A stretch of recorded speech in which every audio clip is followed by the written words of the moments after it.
Salut tout le monde et bienvenue dans un tout nouvel épisode du Magnus Toy Show, l'émission qui vous parle des jouets Transformers. Quand un film sort au cinéma, on ne voit que la partie émergée d'un immense iceberg de création.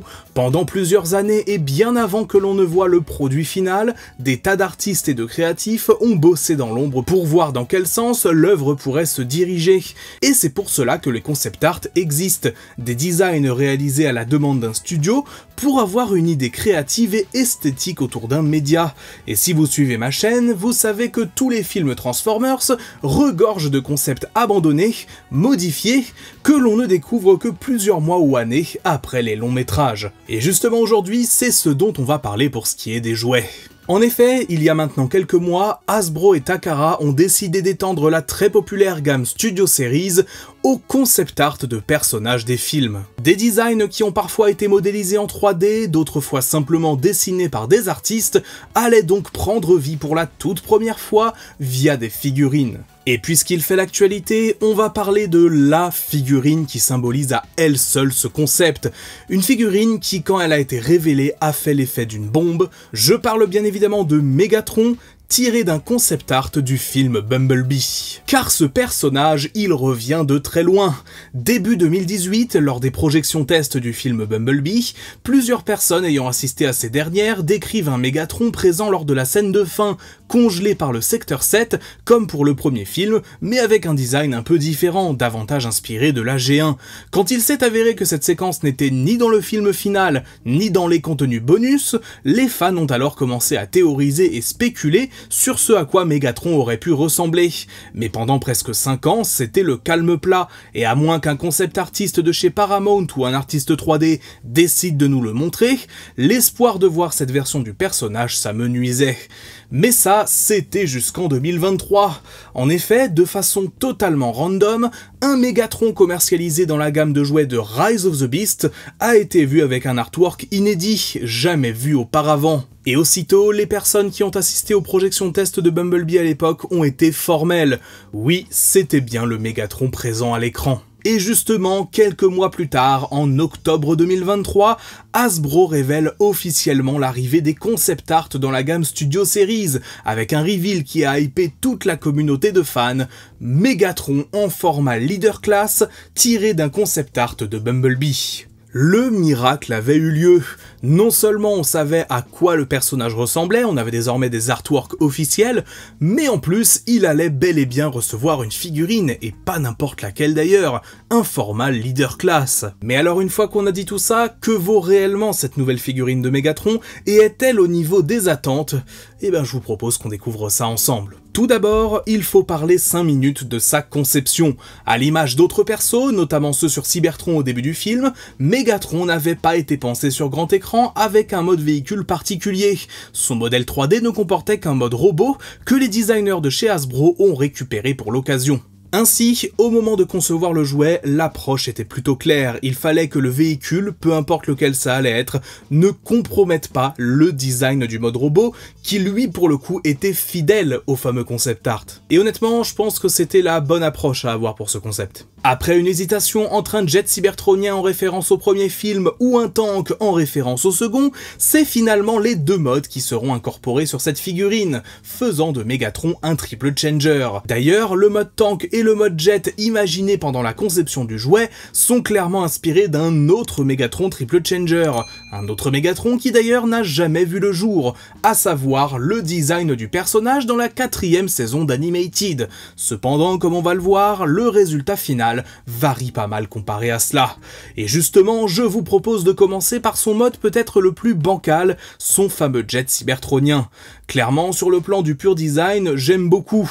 De façon générale, je préfère un Megatron qui se change en jet plutôt qu'en tank, et cet avion est ma foi plutôt palais esthétiquement. Cependant, en termes de prise en main et de feeling global, c'est là que ça pêche. Pour beaucoup, ce mode véhicule est le moins bon des deux, et je suis bien forcé de l'admettre. En dehors du cockpit à l'avant, tout l'arrière du jet semble être un peu un arrangement plus ou moins bien pensé des morceaux du mode robot. Quelques parties sont bien pensées, comme les genouillères qui forment des parties pointues à l'avant, mais globalement on est d'accord, c'est pas le meilleur mode qui soit. En mode char maintenant, on est déjà sur un design qui est plus cohérent. J'aime beaucoup notamment la façon dont les bras s'assemblent avec un angle à l'arrière pour pouvoir placer le canon à fusion au milieu, c'est plutôt bien fichu. Malgré cela, on note des gros manquements, comme la tête du robot qui se balade là, ou le fait que la tourelle, si elle est mobile, tourne de façon un peu chelou, en tout cas elle est désaxée. Bref, on sent que ces modes véhicules sont un peu là pour la forme. Mais qu'en est-il donc du robot? Eh ben pour le coup, c'est un grand oui. La philosophie était annoncée, assumée, le mode privilégié de très loin, ça sera celui-là. Et ça se sent. Megatron est ici ultra bien rendu, et est tout bonnement l'une des meilleures figurines Transformers de ces derniers mois. Déjà, rien que sur le plan visuel, on retrouve un mélange simple et efficace de gris métallisé, un peu partout, avec du noir, du gris mat et quelques parties rouges qui rendent très bien selon moi. Ensuite, son visage est, comme sur le concept art, une version modernisée et complexifiée du look classique du personnage dans la licence, avec son fameux casque de combat. D'ailleurs, il dégage une vibe assez différente des Mégatrons du Bayverse, qui avaient tous des dents apparentes et un côté davantage agressif. Là, si on garde les yeux rouges et l'expression de bad guy, son visage est un peu plus neutre.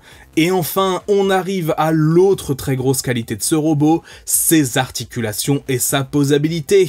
Le boulot qui a été fait à ce niveau est fantastique, jusqu'aux doigts qui sont articulés en deux parties, avec la possibilité de bouger son index individuellement. Les poses qu'on peut faire prendre à ce Mégatron sont nombreuses, et la présence de ports 5 mm aussi bien sur ses bras que dans son dos donne plein d'options de display. C'est d'ailleurs l'un des gros points forts de cette figurine dans son ensemble. Je trouve qu'il passe super bien avec un énorme nombre d'accessoires qu'on peut lui mettre, que ce soit en provenance d'anciens Mégatrons ou autres. Même pour les modes alternatifs, le côté un peu bricolé des modes existants font que les fans ont déjà inventé plusieurs autres transformations pour lui, que ce soit un mode flingue, un autre mode tank, un mode de tourelle, un mode hélicoptère inspiré d'Animated si on a les accessoires du jouet de l'époque, et même un mode éléphant. Oui, carrément.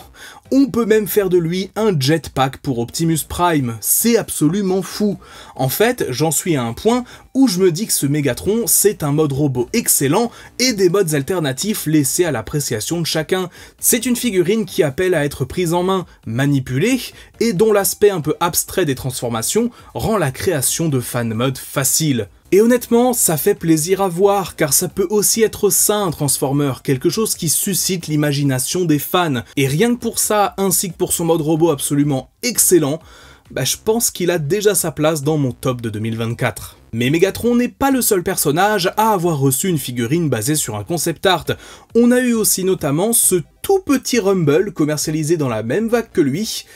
Il est là, il est présent, c'est plutôt cool je suppose. Pour le coup, j'ai beaucoup moins de choses à dire dessus, c'est un Rumble un peu aspiré G1 et adapté à l'esthétique des films. Il rentre bien sûr dans le torse du Soundwave tiré de Bumblebee et complète bien l'équipe de Decepticons inspirée du film qui mine de rien commence à être assez conséquente. Cependant, un autre personnage dont je trouve le cas intéressant, c'est Sunstreaker. Ce personnage était censé apparaître dans la scène d'introduction aux côtés des autres Autobots, et pour une raison obscure, il n'a pas été inclus.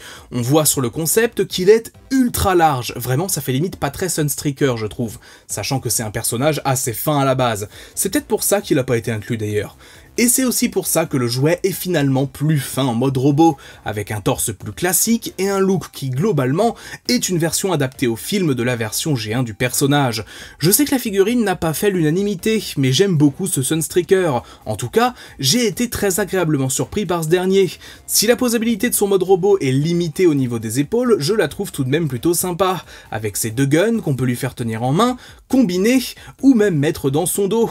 Même en mode véhicule, c'est un bon mix entre le côté sportif de son futur mode terrestre et un véhicule cybertronien un peu singulier, avec des sortes de roues entre guillemets toutes jaunes et des jantes bleues transparentes à l'intérieur. Bref, petit coup de cœur pour ce Sunstreaker car je m'attendais vraiment pas à l'apprécier autant. L'ouverture de la gamme Studio Series au concept art est selon moi l'une des meilleures choses qui soit arrivée à la gamme ces dernières années. C'est une façon de se dire qu'il n'y a plus aucune limite, qu'on va pouvoir adapter n'importe quel personnage sous n'importe quelle forme, et pourquoi pas d'ailleurs des personnages personnages qui ne sont pas apparus dans les films, mais dans les gammes de ces derniers. Si vous avez connu à l'époque les gammes des premiers longs métrages, vous vous souvenez peut-être de personnages comme Longarm, Landmine, Ransack, Scattershot ou encore Incinérator.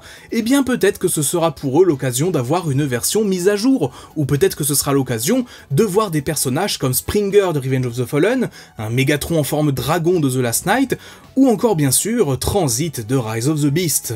Je sais qu'au moment de l'annonce des nouvelles figurines basées sur des concept art, certaines personnes se sont dit « ça y est, Hasbro n'a vraiment plus d'idées qui vont carrément chercher dans des concepts pour nous faire des figurines ». Mais fondamentalement, je suis pas d'accord du tout.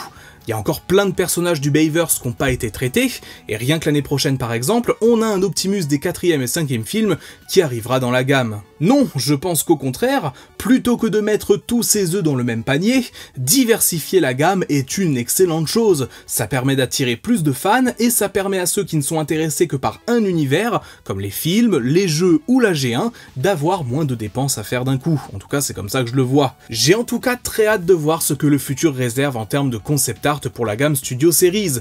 Dites-moi en commentaire au passage lesquels vous aimeriez le plus voir. Bref, voilà pour ce nouvel épisode du Magnus Toy Show, j'espère vraiment qu'il vous aura plu. Si c'est le cas, n'hésitez pas comme d'habitude à lâcher un petit pouce bleu et à vous abonner, ça fait toujours plaisir et ça permet bien évidemment de soutenir la chaîne. Sur ce, c'est tout pour moi, c'était Magnus, on se dit à très vite, portez-vous bien, ciao.